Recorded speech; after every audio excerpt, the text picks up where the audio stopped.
Hello again. This is the Genealogy Department, and we're bringing you another week of history.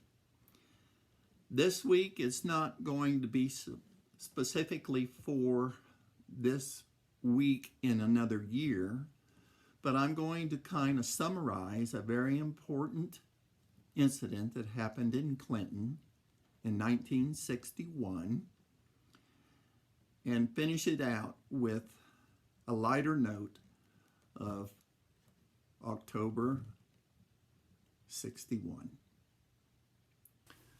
October 4th, 1961, Clinton Bridge collapses. Twisted steel, the 180-foot east span of the Wabash River Bridge at Clinton collapsed early Wednesday, plunging a state highway truck and an automobile 20 feet into shallow water.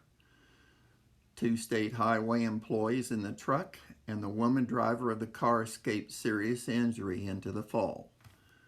Their demolished vehicles can be seen at the top right above the twisted steel girders. Car and truck lay at rest. As they ended up this morning, this 1939 Chevrolet sedan and a 1957 2-ton highway truck fell 30 feet to the surface of the Wabash River when the bridge span they were on collapsed. October 5th, just his day for excitement.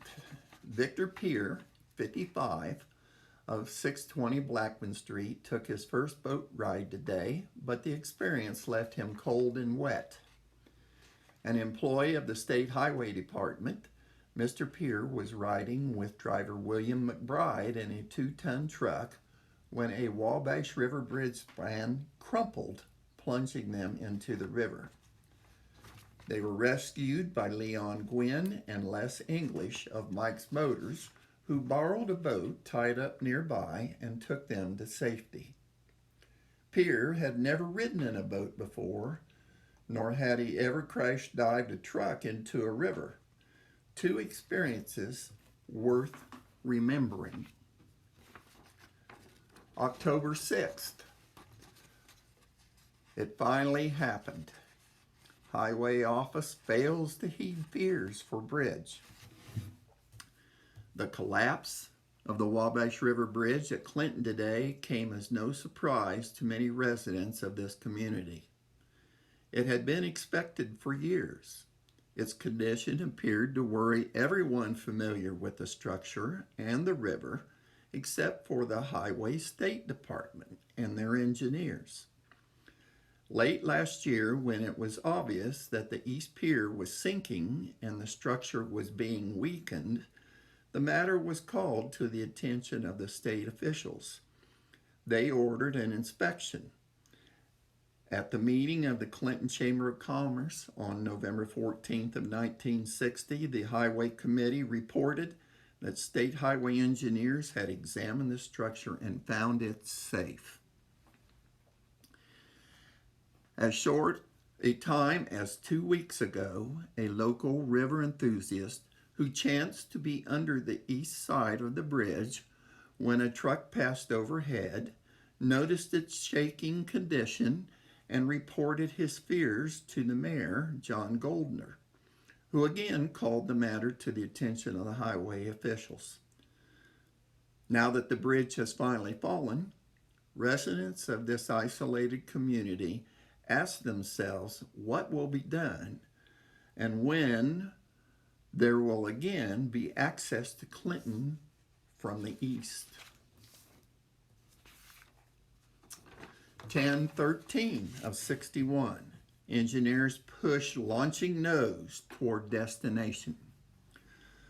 Although having to work under an unpleasant, showery Hoosier sky today, members of the 113th Army Reserve Battalion finished today on the construction of the Bailey Bridge. Here, 90 feet of the 120-foot launching nose is being rolled west toward its destination 182 foot away, which it should meet tomorrow. Actual construction on the bridge began this afternoon, and traffic should be restored across the bridge on Sunday. October 16th, Bridging the Gap. The scene here at the Wabash River Bridge at Clinton, where installation of a Bailey Bridge across the severed span was completed Sunday and was set to be opened for traffic Monday. The pedestrian walkway across the bridge has been removed until completion of the permanent span is done. Traffic for the present is limited to one way at a time. Now, on a lighter note, October 29th, 1961. Over 20 Indiana counties switched to Central Standard Time on Sunday.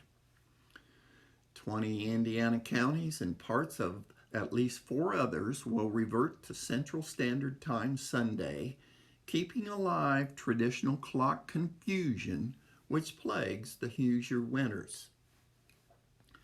For all practical purposes, the 43-county Eastern Time Zone, which came officially to Indiana last July 23rd on the order of the Interstate Commerce Commission, has developed into an area encompassing 68 counties and parts of 4 others.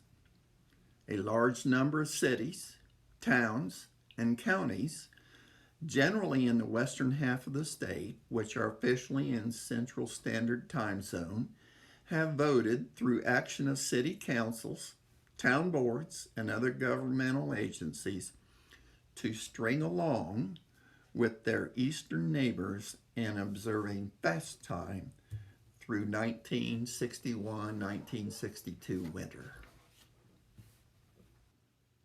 I hope you enjoyed the presentation for this week and welcome you to come to the library at any time. We are open, and so is the genealogy department if you're interested in looking at history.